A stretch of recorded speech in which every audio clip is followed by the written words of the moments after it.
I'm Tristan Bruns with DanceAdvantage.net. You know, tap dancers, we steal a lot. We steal from each other. We steal each other's steps. We steal each other's rhythms. You know, now that I think about it, tap dancers steal a lot from other dance disciplines as well. Tap dancers have always borrowed from other dance styles. In tap's heyday, it was incorporating vernacular dance steps like the cakewalk and the strut. Now, we have tap dancers taking ideas from ballet, hip-hop, ballroom. No matter what style or genre of dance exists, you can be sure that somewhere there's a tap dancer who is trying to assimilate it into their tap dancing. Tap dance and ballet have always been seen as being dichotomous with one another. Ballet with its strict rigidity, and tap dance being looser, and generally more in tune with natural body movement. While our technique is very different, I believe there's a lot a tap dancer could learn from ballet class. Like how they stress basic technique, even amongst advanced dancers. So, feeling inspired, I put together a list of 4 fundamental techniques that they teach in ballet class that can be modified for tap. Like most things, I feel the best place to start is from the ground up, with your feet.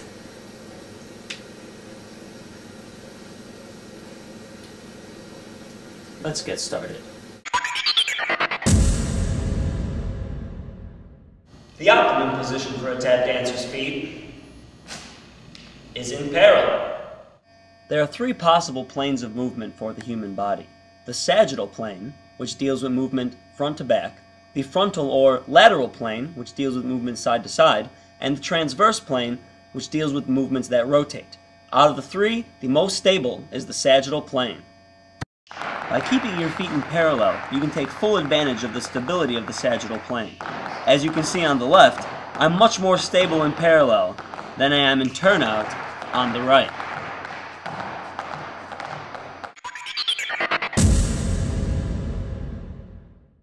Every dance class stresses strong ankles. In tap class, however, when we do talk about the ankle, it's usually about how not to move. If the ankle is loose, the toe should hang lower than the heel.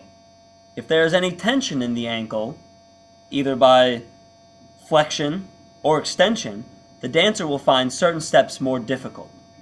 A loose ankle is a great asset to a tap dancer and will help with most steps, including press cramps,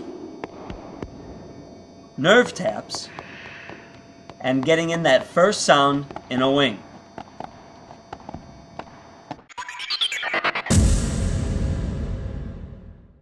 Every dancer knows that the power is in the plie, but when a tap dancer bends their knees, it's not so much to jump up, but to press down into the floor. For example, take your heels. There are 2 possible ways to lift up your heels in tap dance. One way to raise your heel is by going into releve, but landing on a straight leg can lead to injury. The safer, more efficient way is to bend your knees over your toes. As your knees move forward, your heels will come up automatically. In this position, after you perform a heel drop, relax your muscles, and the heel will pop up automatically. This technique is essential for building the speed of your heel drops. Let's use the step flap heel as an example. From the front, this dancer looks alright, but from the side you can see the dramatic rise and fall of her head. This dancer looks similar to the first, however from the side, you can see that her head is in a much more stable position. It is this action of bringing the knee over the toes to raise your heel that will not only aid a tap dancer in their precision and speed, but make steps with heels feel and look a lot more comfortable as well.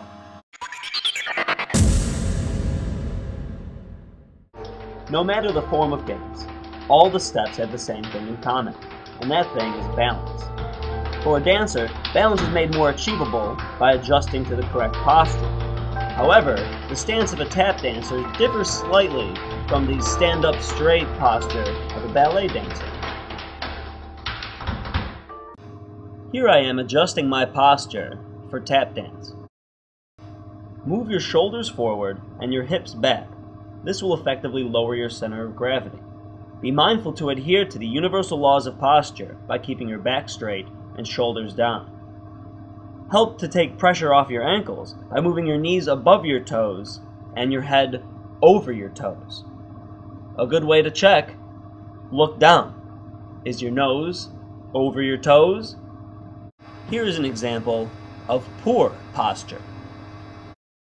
Here we find all the rules being broken. Sure, my nose is over my toes, but my back is no longer straight, but curved. Also, my shoulders are no longer pressed down, but have been allowed to rotate forward. My hips have remained stationary, and my knees are not coming out far enough, so there is no counterbalance for my forward center of gravity.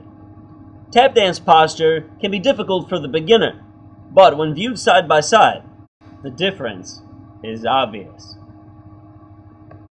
Good posture makes it possible for a tap dancer to hit all their sounds cleanly and with confidence, whether they're moving forward or back, side to side, sliding, turning, or jumping. Just ask Chicago tap dancer Nico Rubio. He'll tell you that a tap dancer is like a juggler, and that part of the excitement for an audience is seeing whether the juggler is going to drop his pins. For a tap dancer, what keeps our pins in the air is balance.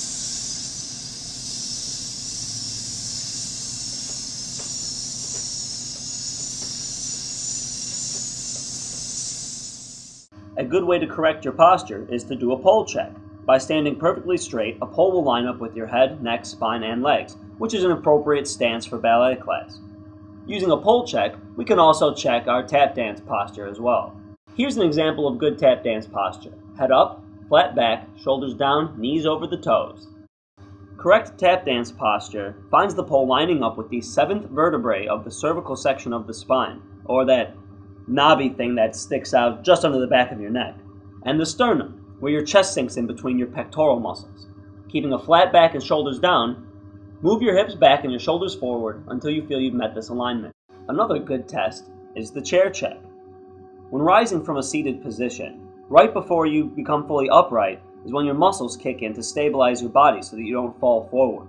It is at this moment when you are at your most stable. No matter what your goals are as a dancer, you'll find that all aspects of your tap will benefit from practicing good posture.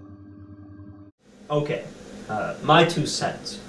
I was inspired to make this video and write the corresponding DanceAdvantage.net article because I love ballet class. The thing I love most is the attention to the basics of the craft. Like, if you can't keep your shoulders down and your back flat, I mean, nobody wants to see you do a plie, let alone an entire dance. You know, it's very strict like that, and that works for me. I often find in tap class, we just throw the steps at the students and expect them to get dancing right away. When maybe it would be helpful to talk about things like posture, keeping your ankles loose, bringing your knees forward, you know, even before the student does their first flap or their first shuffle, right? Before we give them the off the buffalo step. You know, I also find it discouraging when a dancer of one discipline says that studying another dance form can hurt their training. Like I've heard ballet dancers say, well, I don't want to take a tap class because it'll ruin my ballet technique. And, you know, I wonder, like, how? Like, you're going to forget how to stand up straight? You know, I mean, or if I take a ballet class, I'm going to not be able to unpoint my toe? I mean, it's ridiculous. It's ridiculous. You know, I don't think it's so much about picking up bad habits as it is picking up good habits, right? Well, that's all for me. Once again, I'm Tristan Bruns. This has been another video for DanceAdvantage.net. Thanks for watching.